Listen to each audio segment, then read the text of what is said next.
प्रणाम। Anchor digital living time scientist Ashwini Agarwal, professor Agarwal, ठीक है, बहुत सारे नाम दे रखे हैं। तो आज मैं वापस आपके पास आया हूँ। कल योगा दिवस है और बहुत ही महत्वपूर्ण दिन है कल का। इंटरनेशनल योगा दिवस, यानी पूरी ग्लोबल कम्युनिटी इन्वॉल्व है और इस दिवस को इंटरनेशनली मनाने के लिए मोदी जी सरकार या international leading authority I would say, Modi जी ने इसके ऊपर एफर्ट की तो ये इंटरनेशनल इवेंट बन पाया। और स्वामी रामदेव जी ने इसको उठाया था। एक्चुअली स्वामी रामदेव जी ने उठाया था प्राणायाम, श्वास प्रक्रिया का स्पेसिफिक तरीके। देखो, मनुष्य जीवन का लक्ष्य क्या है? आज का जो मैंने टॉपिक रखा है वो रखा है योग, वियोग, नियोग और भोग। इसमें योगा शब्द मैंने यूज नहीं किया। तो योगा और योग में क्या फर्क है ये मैं कई बार वैसे बता चुका हूं, थोड़ा सा आप बताऊंगा कि योग और योगा दो अलग अलग शब्द हैं, एक नहीं है। अगर योगा करोगे तो आपका शारीरिक स्वास्थ्य यानी मस्कुलर बॉडी को लाभ मिलेगा, और अगर आपका फिजिकल शरीर ठीक रहता है तो आपका मन काम में लगता है, ऐसा बताया गया है। पता नहीं है मेरे को लगता है कि नहीं लगता है, पर एटलीस्ट आप बैठ पाते हो काम करने के लिए। मतलब अगर आप योगा ठीक करते हो, फिजिकल एक्सरसाइजेज ठीक करते हो, फिजिकल एक्सरसाइज का है बड़ा कंफ्यूजन सा मामला है, तो एक्सरसाइजेज की बजाय मैं योगा ही कहूंगा। अगर आप योगा ठीक करते हो तो आपके मसल्स जो है ना, ये मसल्स ये ठीक रहते हैं। मतलब ये मसल नहीं, पूरी बॉडी के मसल की बात कर रहा हूं मैं। तो आप ठीक से कुर्सी पर बैठ पाते हो, चेयर पर। नहीं तो आप चेयर पर नहीं ठीक से बैठ पाते। अगर आपका पेट खराब हो, मान लो कॉन्स्टिपेशन की प्रॉब्लम जो इतनी कॉमन है आज की तारीख में, तो क्या आप चेयर पे बैठ पाओगे? सोच कर देखो। और पेट की समस्या के लिए योगा आपको हेल्प नहीं करेगा। क्यों? क्योंकि योगा आपके एक्सटर्नल मसल्स को, जो ये बॉडी के मसल्स हैं बाहर के, इनको तो वो बहुत जल्दी हेल्प करता है। हालांकि टाइम लगाना पड़ता है, 2 घंटे।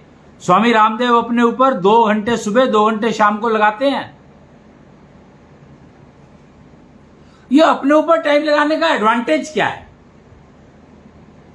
तो यहां पर मैं 2 शब्दों का इस्तेमाल करूंगा, E square quotient. Actually E square quotient एक मेजरमेंट है, बट ई स्क्वेयर क्या है? Eligibility and efficiency. अगर आप अपनी एफिशिएंसी को इंप्रूव कर लो तो आप वही रिजल्ट जो दूसरा 10 घंटे में प्राप्त करता है, आप वो 2 घंटे में प्राप्त कर सकते हैं। तो आप 8 घंटे में से 2 घंटे अगर अपने ऊपर लगा लें और आपकी एफिशिएंसी इंप्रूव हो जाए और आप वो 10 घंटे वाला काम 2 घंटे में निपटा लें, तो आप बेटर हैं या वो आदमी जो 10 घंटे में काम निपटाता है वो बेटर है, जो अपने ऊपर 1 मिनट भी नहीं लगाता? ऐसा तो हो ही नहीं सकता। 5 से 10 मिनट, आधा घंटा तो लगाता ही होगा। खाना तो खाता ही होगा, पर खाना खाने का तरीका, खाने में परहेज, यही अगर कर ले तो आपका एफिशिएंसी बढ़ जाएगी। खाने में अगर आप संतुलित खाना खाते हो तो आपकी एफिशिएंसी नहीं बढ़ेगी, परंतु यदि आप परहेज युक्त खाना खाते हो तो आपकी एफिशिएंसी डेफिनेटली बढ़ जाएगी। आयुर्वेद परहेज युक्त खाने की बात करता है, एलोपैथी संतुलित भोजन की बात करती है। इसीलिए एलोपैथी के साइड इफेक्ट बहुत ज्यादा हैं। परहेज युक्त खाना अगर खाते हो तो आपके आधी बीमारियां अपने आप खत्म हो जाती हैं, और अगर आप संतुलित खाना खाते हो तो आपको एलोपैथी की दवाई के साइड इफेक्ट जो है वो बहुत ज्यादा नुकसान करते हैं। यही फर्क है, नहीं तो दवाई है। चाहे वो आयुर्वेद की हो चाहे वो एलोपैथी की हो। लेकिन क्योंकि परहेज युक्त खाना खा रहे हो तो एफिशिएंसी बढ़ जाती है, और संतुलित खाना खाते हो तो आपकी एफिशिएंसी पे फर्क नहीं पड़ता कुछ। तो साइड इफेक्ट्स बहुत ज्यादा नुकसान कर देते हैं। अगर आप आयुर्वेद की दवाई ले रहे हो और परहेज ना करो तो आपको कोई फायदा नहीं होगा, आप देख लो करके।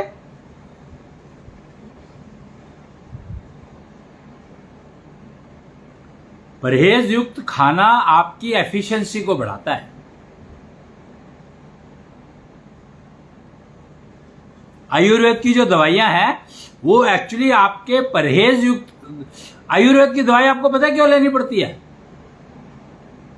क्योंकि आपने परहेज युक्त खाने से परहेज कर लिया, यानी संतुलित भोजन पे शिफ्ट कर गए। जैसे ही आप संतुलित भोजन पे शिफ्ट करोगे आपको रोगों के आने की संभावना बढ़ जाएगी। क्यों? क्योंकि संतुलित भोजन करने से आपको इम्यूनिटी में फर्क नहीं आता। संतुलित हो गया ना, बैलेंस हो गया। बैलेंस हो गया तो मतलब आपको मिला कुछ नहीं, रिजल्ट कुछ नहीं मिला, सिर्फ पेट भर गया आपका, और वो कॉन्स्टिपेशन की तरफ लीड करता है आपको। संतुलित भोजन के चक्कर में आप कॉन्स्टिपेशन की तरफ बढ़ जाते हो। परहेज युक्त खाना जो है आपको कॉन्स्टिपेशन होने की चांसेस बहुत कम रहते हैं उसमें, अगर आप परहेज युक्त खाना खाते हो तो। एसिडिटी होती नहीं है, अगर आप परहेज युक्त खाना खाओगे तो आपको एसिडिटी नहीं होगी। परहेज युक्त खाना खाओगे तो आपको कभी भी वेट इंक्रीज नहीं होगा, आपका वेट नॉर्मल रहेगा, वेट इंक्रीज नहीं होगा। परहेज युक्त खाना खाना है। संतुलित खाना खाओगे तो आपको कुछ नहीं मिलेगा, आपके जीवन के लिए कुछ नहीं मिलेगा। इसलिए संतुलित नाम का शब्द भोजन में से निकाल दो। बैलेंस लाइफ का मतलब है कि आपकी लाइफ मेस हो गई, यानी बिगड़ गई। आपको पता ही नहीं है कि आपने क्या लेना था क्या नहीं लेना था, तो आपने अपना नुकसान खाया भी और मिला कुछ नहीं। वो कहते हैं ना, खाया गिलास तोड़ा 12 आना, पता नहीं एक वो कहावत सी है कोई एक, तो वो संतुलित भोजन आपका ये करता है कि खाया पिया कुछ नहीं और गिलास तोड़ा 12 आना। इसीलिए संतुलित लाइफ को दिमाग से निकाल दो। Work life balance is not possible, you have to work all the time. All the time, 24 hours you should be working. Throw away the concept of work-life balance from your life if you want to enjoy your life. कर्म, गीता ने कर्म का सिद्धांत दिया था। कर्म का मतलब क्या होता है? गीता ने तो समझाया, पर आपको समझ आया कि नहीं आया? हमें समझ इसीलिए नहीं आया क्योंकि हम संतुलन के चक्कर में पड़ गए। हम चीजों को संतुलित करते रह गए और जिंदगी निकल गई, हमें पता ही नहीं लगा। क्यों? क्योंकि संतुलन रोज बिगड़ जाता है। हर सांस के साथ आपका संतुलन बिगड़ जाता है, पता है आपको? Every breath you take you lose your संतुलन। Your balance of life gets disturbed instantly the moment you take breath. हम योगा दिवस मनाएंगे कल। आपको पता है 21 जून क्यों चूज किया गया? 21 जून का दिन होता है जब आपका जो सूर्य है वो मध्य में होता है, अपनी जर्नी के सेंटर में आता है।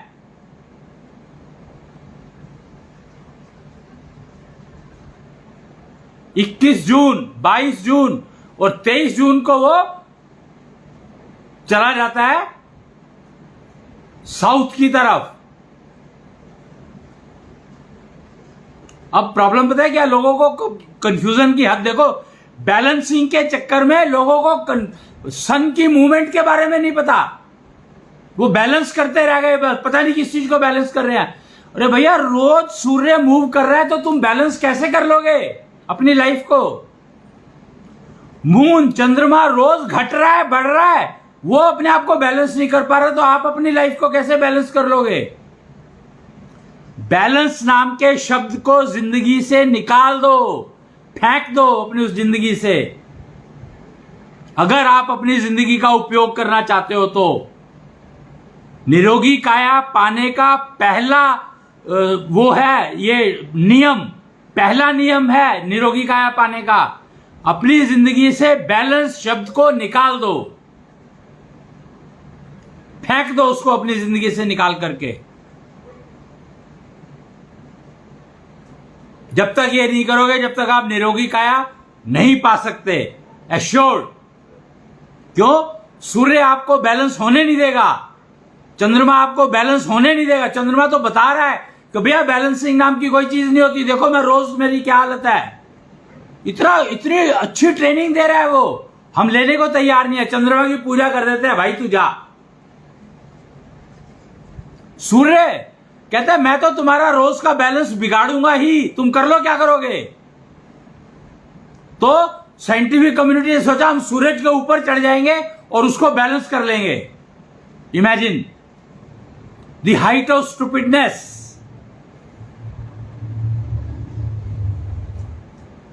कि सूर्य के ऊपर बैलेंस करने का मतलब क्या होता है? इधर पट्टा रख दिया, इधर पट्टा रख दिया। वो तराजू देखिए ना आपने, अंधा कानून है, कानून को अंधा बना दिया। बैलेंस कर रहे हैं और कानून अंधा है, तो आपको वो कहां से मिलेगी फिर? न्याय कहां से मिलेगा?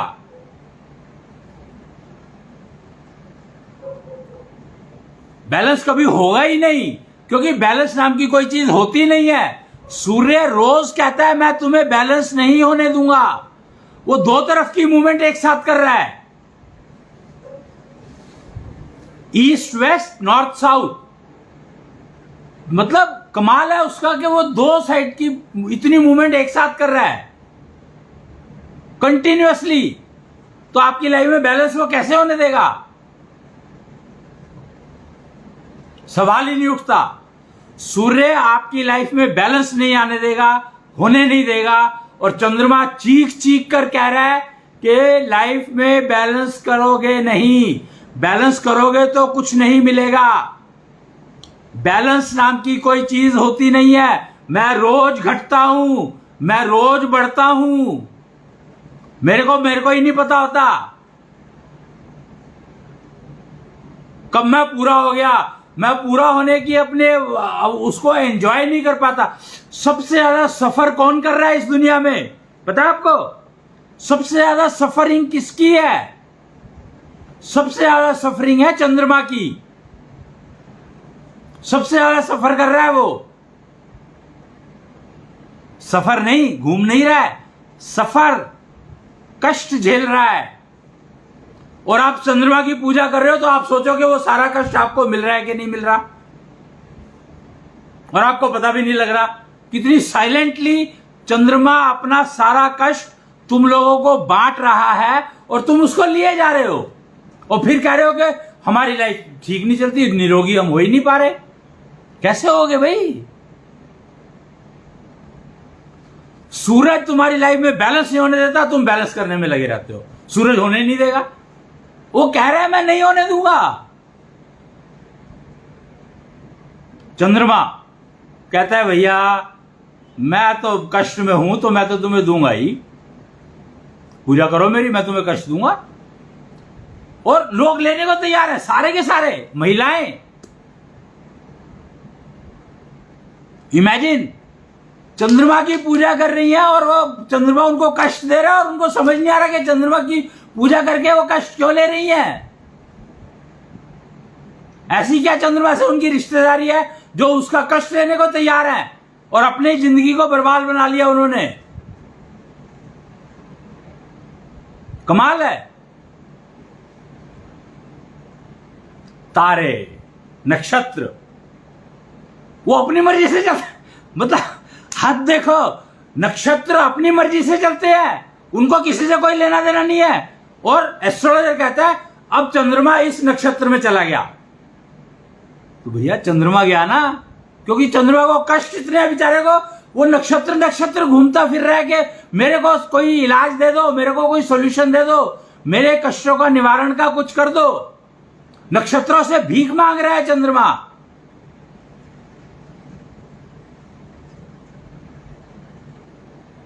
और नक्षत्र कितनी दूर बैठे हैं उससे, चंद्रमा से कितनी दूर बैठे हैं, हम अपनी आंख से देख रहे हैं। भैया अब चंद्रमा इस नक्षत्र में आ गया, तो भैया चंद्रमा भिखारी है, वो भीख मांग रहा है नक्षत्रों से, और नक्षत्र इतनी दूर बैठे हैं, कहते हैं आजा और ले जा। वो तो कहते हैं आजा ले जा,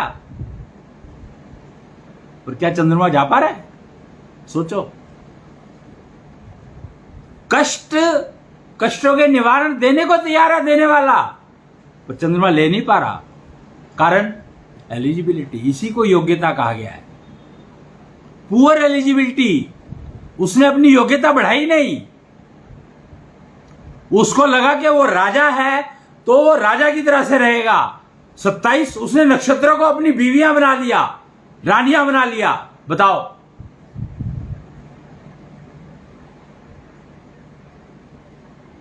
तो भुगतेगा तो है ही ना। फिर 27 बीवियां जिसकी होंगी वो क्या करेगा? उसको सोच कर देखो, जिसकी 27 बीवियां होंगी उसका क्या हाल होगा।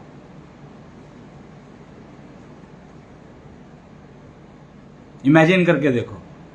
तो चंद्रमा तो सही कह ही रहा है कि वो बहुत कष्ट में है बेचारा, उसके कष्ट को दूर करो।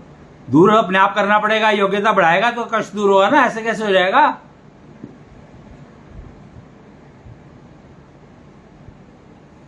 शिव का सहारा लेना पड़ा उसको।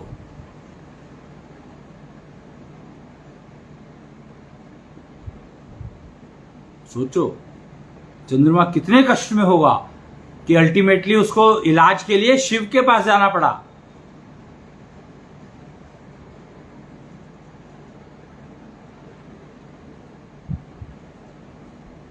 और चंद्रमा और नक्षत्रों, ग्रह भी हैं। हाँ, चंद्रमा और नक्षत्रों के बीच में ग्रह भी हैं। तो ग्रहों की वजह से बहुत दुखी है चंद्रमा। क्यों? क्योंकि जैसे नक्षत्र से थोड़ा सा कांटेक्ट एस्टेब्लिश होने की कोशिश करता है, कोई ना कोई ग्रह बीच में आ जाता है। और कुछ नहीं तो सूरज ही अपनी वो बदल लेता है। मतलब चंद्रमा कितना दुखी प्राणी है ये आप इमेजिन भी नहीं कर सकते। और उसकी पूजा कर रहे हो तुम लोग। अब सोच लो क्या करना है क्या नहीं करना है, मुझे तो बताना था। योग, नियोग, वियोग और भोग, सबसे इंटरेस्टिंग क्या है इसके अंदर? ये 4 शब्द हैं, योग, वियोग, नियोग और भोग। एक रोग भी है वैसे, पर रोग परिणाम है। अगर आप योग में रह करके भोग करते हो तो वो प्रसाद है।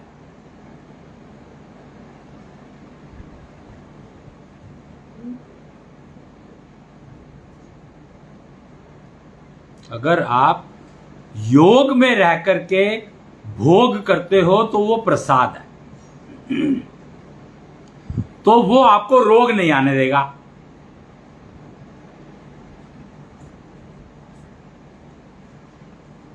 समझे ना, कि वो आपको रोग नहीं आने देगा। तो योग में रह करके भोग करना निरोगी काया पाने का पहला कदम है। तो भोगवान की पूजा करो। अब भोगवान कौन? भगवान मैं नहीं जानता कौन, भोगवान मैं जानता हूं। भोगवान है कृष्णेंद्र, भोगवान है कृष्णांश। भोग है कृष्णांश। वो भी एक ब्रह्मांड, वो भी एक रूप है। मतलब इनका ब्रह्मांड, ये जो महाविष्णु के रूप की बात कर रहा हूं मैं। ये तो भोग जो है वो है कृष्णांश, भोगवान कृष्णेंद्र। पूजा करो तो कृष्णेंद्र की करो, ब्रह्मांडधीश हैं वो। और तुम पुरुष हो तो कृष्णंश बनो। कृष्णंश बनने का मतलब है कि आपके अंदर जो कृष्ण सोया हुआ है उसको जागृत करो, और स्त्रियों को कृष्णिका बनना होगा। अपने अंदर सोए कृष्ण को जागृत करना। और कृष्ण कौन? कृष्ण है तत्व रूप, जहां पर आपकी सारी इंद्रियां मिलती हैं। कृष्ण है वो स्थान जहां पर सारी इंद्रियों का योग होता है, ज्ञानेंद्रियों का। पुरुषों के पास 5 हैं, स्त्रियों के पास 6। इसीलिए कृष्णिका बनना जरूरी है हर कन्या के लिए, और हर पुरुष के लिए कृष्णंश बनना जरूरी है। और इन दोनों को बनने के लिए कृष्णांश का भोग लगाना जरूरी है। और कृष्णांश क्या है? हवा की ऊर्जा, हवा का वायु तत्व, वो ही आपके कृष्ण को पालता है।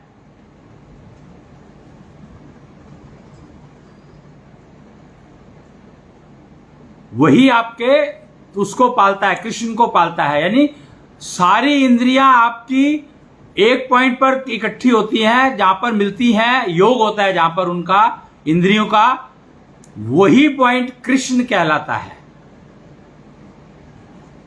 जिसका वो जागृत होगा, पुरुष है तो वो कृष्णंश बन जाएगा, और स्त्री है तो वो कृष्णिका बन जाएगी, महिला है तो, कन्या है तो।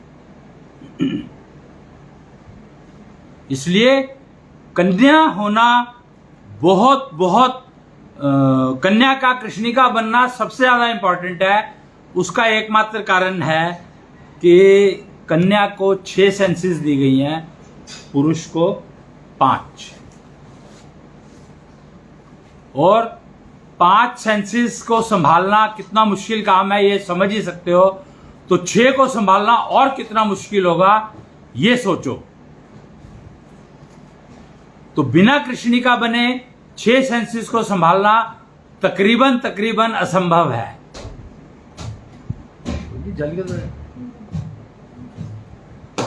तो ये देख लो आप कि आपको समझना ही होगा, ये योग में रह करके भोग करोगे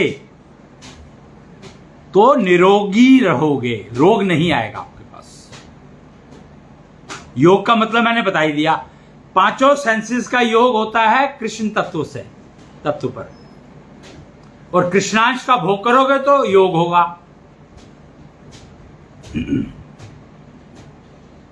अब यह वियोग क्या है? वियोग है आपकी सेंसेस का बिगड़ना, यानी आपका जो मस्तिष्क है, बुद्धि तत्व है, उसका मन के साथ जोड़ ना होना, वो है वियोग।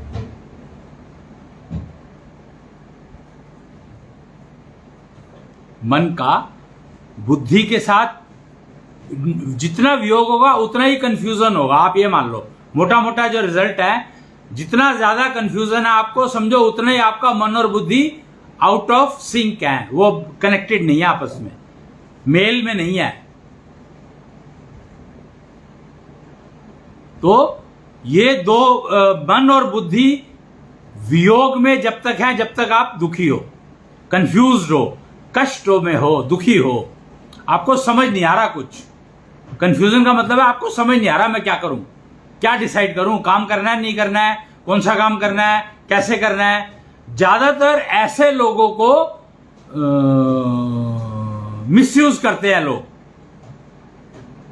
पर उसमें भी वो नुकसान होने का चांसेस बहुत होते हैं। मिसयूज करते तो है, पर बाद में कहते हैं यार क्या मैंने इस आदमी को चूज किया जो कर ही नहीं सकता था कुछ भी, इससे तो दुश्मन अच्छा। वो कहते हैं ना, ऐसे दोस्तों से तो दुश्मन ज्यादा अच्छे हैं। मूर्ख दोस्त से विद्वान दुश्मन भले, ऐसा कहा जाता है। तो वो इसीलिए कहा जाता है, वियोगी लोगों के दोस्त होने की वजह से कहा जाता है। Confuse friends. और एक होता है नियोग। नियोग क्या होता है? जिसका मन और बुद्धि आपस में बढ़िया काम करते हो, एक साथ काम करते हो, मन लगा के काम करते हो। उसको कर्म फल की चिंता, मतलब उसको फल की चिंता नहीं है। उसको पता है मैं काम ठीक करूंगा, मैं अपनी पूरी योग्यता से और पूरी क्षमता से काम करते हैं वो लोग। तो वो नियोगी लोग होते हैं। और नियोगी लोग ज्यादातर निरोगी होते हैं। क्यों? क्योंकि उनकी सेंसेस जो है सारी की सारी वो सिंक्रोनाइज होती हैं, उनके फंक्शनल ऑर्गन सारे सिंक्रोनाइज होते हैं, और उनका मन और बुद्धि सिंक्रोनाइज होता है। और वो फल की चिंता नहीं करते, प्रोसीजर की चिंता करते हैं कि मैं काम ठीक करूं, रिजल्ट जो भी आए पर मैं काम ठीक करूं। जो आज के जो ये मोदी टीम के जो लोग हैं ना, ये तकरीबन नियोगी है सारे के सारे, इसीलिए परिणाम आते हैं इनके काम के। तो नियोगी होकर काम करना सीखो। और यह तभी संभव है जब आप बैलेंस नाम के शब्द को डिस्कार्ड कर दोगे पूर्ण रूप से। प्रकृति के साथ चलना है, सीखना है, तो उसका नियम ही है कि बैलेंस नाम की कोई चीज नहीं होती है। क्योंकि सूरज आपको कहता है कि मैं बैलेंस नहीं होने दूंगा। हर क्षण का सूरज अलग वो दे रहा है, अलग तरह की ऊर्जा दे रहा है। हर क्षण में सूरज की ऊर्जा बदल जाती है। और क्षण कितना बड़ा होता है आपको पता ही नहीं है। ये बात आपको ये गारंटीड नहीं पता कि क्षण कितना बड़ा होता है। क्षण होता है 10 पलक झपकने का समय। 10 बार जब आप पलक झपकते हो तो उस समय को जोड़ लो, वो होता है क्षण। और सूर्य हर क्षण में बदल लेता है, ऊर्जा बदल देता है अपनी। हर क्षण में ऊर्जा बदल देता है सूर्य। और चंद्रमा हर पल बदलता है अपने आप को। चंद्रमा बहुत फास्ट चलता है ना सूर्य से, तो कनेक्शन क्या है आपस में? तो चंद्रमा एक पल में अपने आप को बदलता है और सूर्य 10 पल में अपने आप को बदलता है।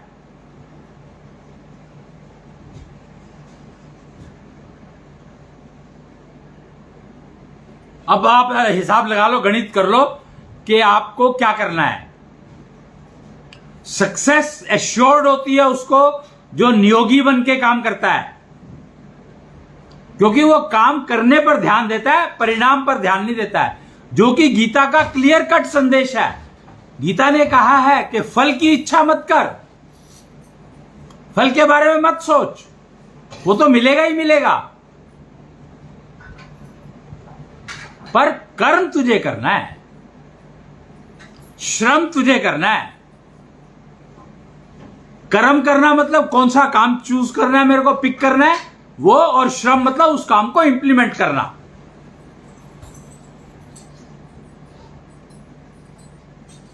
तो कर्म, श्रम और फल, तीनों चीजें गीता ने क्लियरली समझाई हैं। पर हम बैलेंस के चक्कर में हम भूल गए कि गीता क्या क्या रही है। हमें पता ही नहीं है गीता क्या क्या रही है। हमने ये कह दिया कि फल की इच्छा मत कर। इच्छा करने से क्या होगा? फल तो मिलेगा ही मिलेगा। कर्म गलत करोगे गलत फल मिलेगा, ठीक करोगे ठीक फल मिलेगा, पर मिलेगा जरूर, रुक नहीं सकता है।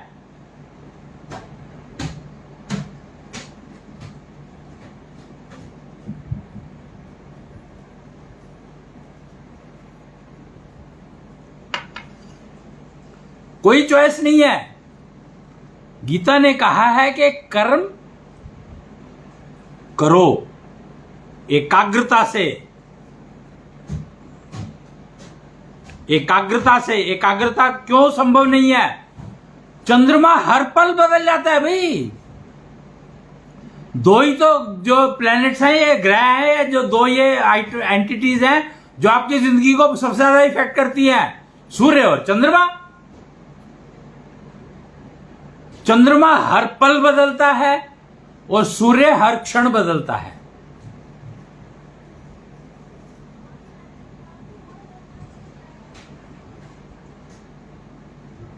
अब आप देख लो कि आप जिंदगी में क्या चाहते हो, कैसे चाहते हो। नियोगी हुए बिना कोई भी काम करो। नियोगी का सबसे बड़ा एग्जांपल मैं बताऊं तुम्हें कौन सा है? सबसे बड़ा एग्जांपल आज की तारीख में रामदेव, स्वामी रामदेव, बालकृष्ण।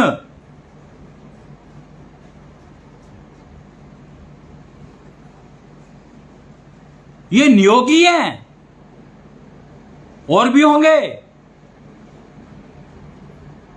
पर नियोगी होकर के काम करना है तो आपको निश्चित है सफलता मिलनी 100%। चाहे आपका भाग्य दे रहा हो, चाहे आपका भाग्य ना दे रहा हो, तब भी आप सफल होंगे। भाग्य को सिर्फ एक नियोगी ही है जो अपनी मर्जी से चला सकता है। अपने भाग्य को अपनी मर्जी से चलाना है तो आपको नियोगी बनना ही होगा। आपके पास कोई चॉइस नहीं है।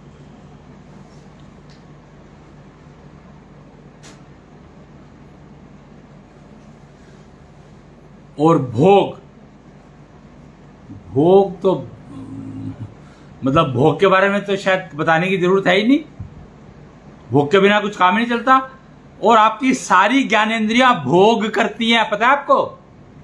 प्रॉब्लम यह है कि हमने ना इंटीग्रेशन या योग नाम के शब्द को समझा ही नहीं। हमारी सारी इंद्रियां, ज्ञानेंद्रियां खासकर, भोग करती हैं। जीभ स्वाद का भोग, आंखें सुंदरता का भोग, नाक सुगंध का भोग, कान संगीत का भोग, सुरों का भोग। तो इसमें खाना कहीं आया ही नहीं, क्योंकि आपको जरूरत ही नहीं है। आपकी इंद्रियां अगर इतनी वो है, भोग कर ले, अपना अपना भोग ठीक से कर ले, तो आपको खाने की जरूरत नहीं पड़ेगी। सोचना ही नहीं पड़ेगा कि मेरे को क्या करना है क्या नहीं करना है। सब कुछ अपने आप ऑटोमेटिक मोड में सब बढ़िया चलता चला जाएगा। आपको अपनी सेंसेस को मेंटेन करना है।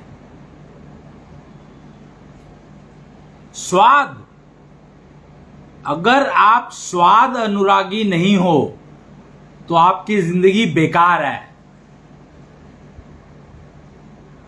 अगर आप सुंदरता के अनुरागी नहीं हो तो आपका जीवन, मनुष्य जन्म लेना ही बेकार है, वेस्ट। अगर आपको सुगंध का भोग नहीं करना आता तो आपका मनुष्य जन्म लेना ही बेकार है।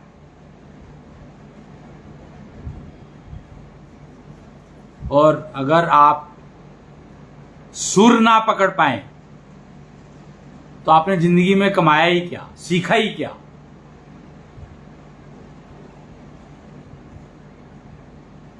आप अगर, वही बात है ना, कपलहुड, भोग करना ही नहीं आया तो आपकी इंद्रियां काम करेंगी कैसे। वर्तमान में कहते हैं रहना सीखो। अरे भैया कुछ सीखने की जरूरत नहीं है, भोग करना सीखो, बाकी चीजें अपने आप आ जाएंगी। ऑटोमेटिक है सारा सिस्टम। विष्णु कर क्या रहा है? विष्णु को पालनहार कहा जाता है, पालने का काम करते हैं विष्णु। उसने सारा सिस्टम इतना परफेक्ट बनाकर दिया है पालने का। बच्चा आता है, मां को दूध आ जाता है अपने आप ही, अपने आप।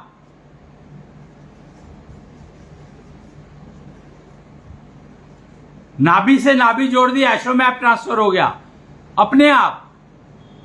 सारा ऑटोमेटिक सिस्टम है। आपकी हार्ट बीट चलने लगती है तो आपका लाइफ मैप आ गया।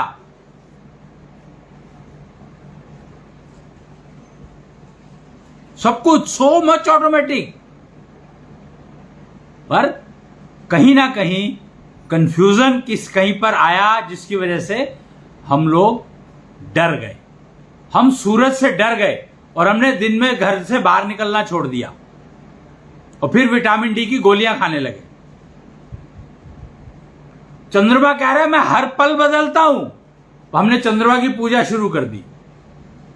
ठीक है भैया, तू बदलता है, हम भी बदल जाएंगे। तो तुम्हारे ऊपर भरोसा करेगा कोई क्यों? तुम्हें अपने ऊपर ही भरोसा नहीं होगा, क्योंकि तुम्हें लगेगा यार मैं ही हर पल बदल जाता हूं, तो मेरे ऊपर भरोसा कोई कैसे करे। चंद्रमा बता रहा है और चंद्रमा की पूजा कर रहे हो आप। चंद्रमा अपना कष्ट बता रहा है और तुम हंस रहे हो उसके ऊपर।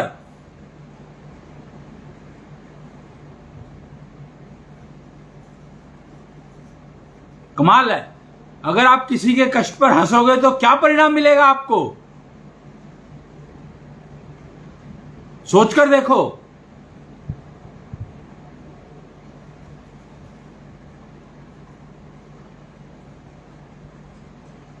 तेईस जून निष्ठा योग दिवस मनाया जाता है। 21 जून योगा दिवस, इंटरनेशनल योगा डे।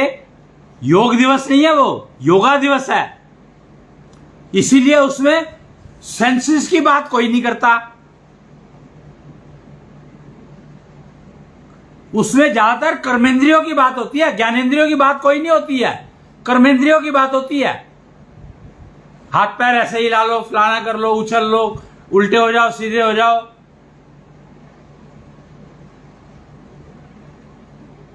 तो वो कर्मेंद्रियों की बात होती है सारी योगा के अंदर, और योग में ज्ञानेंद्रियों की बात होती है। तो इसीलिए 23 तारीख को निष्ठा योग दिवस मनाया जाता है, क्योंकि निष्ठा, सिंसियरिटी जो है वो आपकी ज्ञानेंद्रियों से बनती है। सिंसियरिटी बिना ज्ञानेंद्रियों के ज्ञान से नहीं आएगी।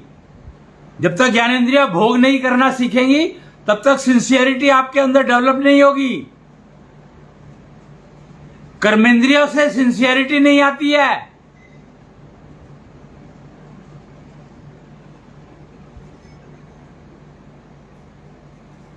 और अपनी इंद्रियों को जागृत तो करना ही पड़ेगा भाई, कोई हल नहीं है, करना ही पड़ेगा और उनको भोग करवाना ही पड़ेगा। हवा की ऊर्जा है कृष्णांश, उसका भोग करो। अब देखो आपकी जो ज्ञानेंद्रियां हैं वो सारी की सारी हवा के संपर्क में आती है कि नहीं आती हैं?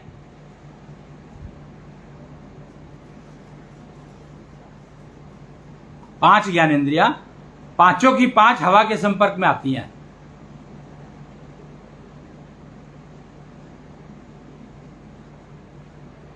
आती है ना? तो पांचों भोग करें कृष्णांश का, तो आप कृष्णांश बनोगे। कृष्णांश बनने का मतलब है आप नियोगी बनने लगे हो, और नियोगी बनने का मतलब है जो भी काम करोगे उसमें कामयाबी निश्चित है। Success is assured.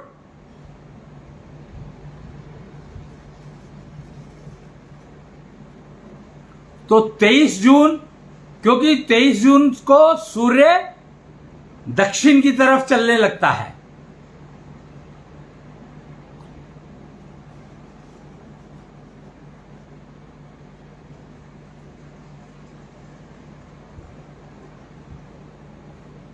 समझ गए?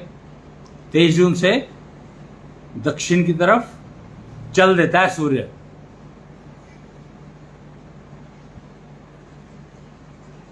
और वो अभी इस टाइम पे 21 जून को वो नॉर्थ के पीक पर होता है, दिशा बदल रहा है। It takes 3 days to change direction. Uttarayan से Dakshinayan, it takes 3 days to change direction. Dakshinayan से उत्तरायण तो सारे बात करते हैं कि अब सूर्य उत्तरायण में जा रहा है, संक्रांति, मकर संक्रांति। पर उत्तरायण से दक्षिणायन की तरफ जाते हो तो इसके बारे में कोई चर्चा नहीं करता, पता नहीं क्यों।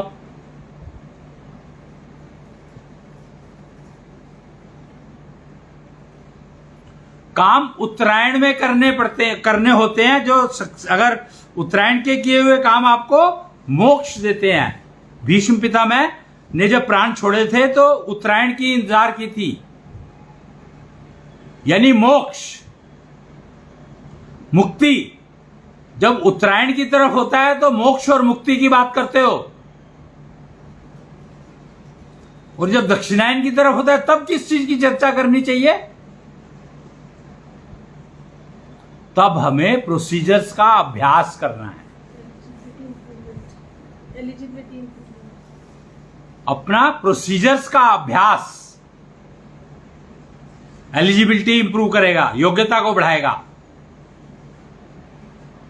तो ज्ञान प्राप्त करने का समय, नए नए सिस्टम, नए नए प्रोसीजर सीखने का सिस्टम जो शुरू हो रहा है।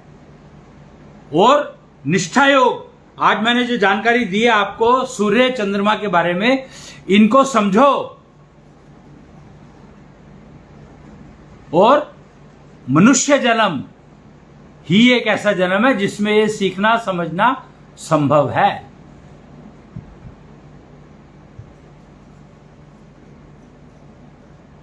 तो आज के लिए इतना समय हो गया है, मेरे ख्याल से टाइम हो ही गया है।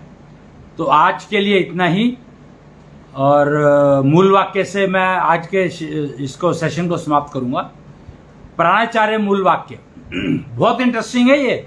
और ये अगर आप 3 बार दिन में, 3 बार सुबह, 3 बार शाम को, सूर्योदय के समय में 3 बार और सूर्यास्त के समय में 3 बार बोल करके करें तो आपको लाभ मिलता है। पीताम्बरो एनर्जी और ब्लू ब्रिजो एनर्जी का वो क्या है? अहम सत्यम जगत सुंदरम, अहम शवम शिवम, पंच तत्व सत्यम, पंचारक सत्यम, योग व योगा सत्यम, कृष्णांश ही आत्मा सत्यम, सत्यम शिवम शवम। इसको 3 बार सुबह बोलना है, उठते ही उठो और पहले 3 बार ये बोलो, और फिर उसके बाद अपनी जमीन से, अपनी चारपाई से उतरो, खाट से उतरो, पलंग से उतरो, और सोने से पहले 3 बार अगर करोगे तो आपको लाभ होगा, निश्चित है। रोज करना है, ब्रेक नहीं होना चाहिए। प्रॉब्लम यह है कि ब्रेक नहीं होना चाहिए। अगर ब्रेक होता है तो दिक्कत है। सो जब मर्जी, कोई ये नहीं है कि सोने का टाइम फिक्स कर लो ना, सोने से पहले और जागने के तुरंत बाद, बस ये नियम बना लो। और ये प्राणाचार्य मूल वाक्य आपको नेट पे मिल जाएगा, वहां से देख लो, नहीं तो आप मांग लो, भगवान टीवी से मांग सकते हो, वहां से मिल जाएगा। और या कमेंट बॉक्स में लिख दो तो वहां मिल जाएगा। और आज के लिए इतना ही। जय कृष्णेंद्र।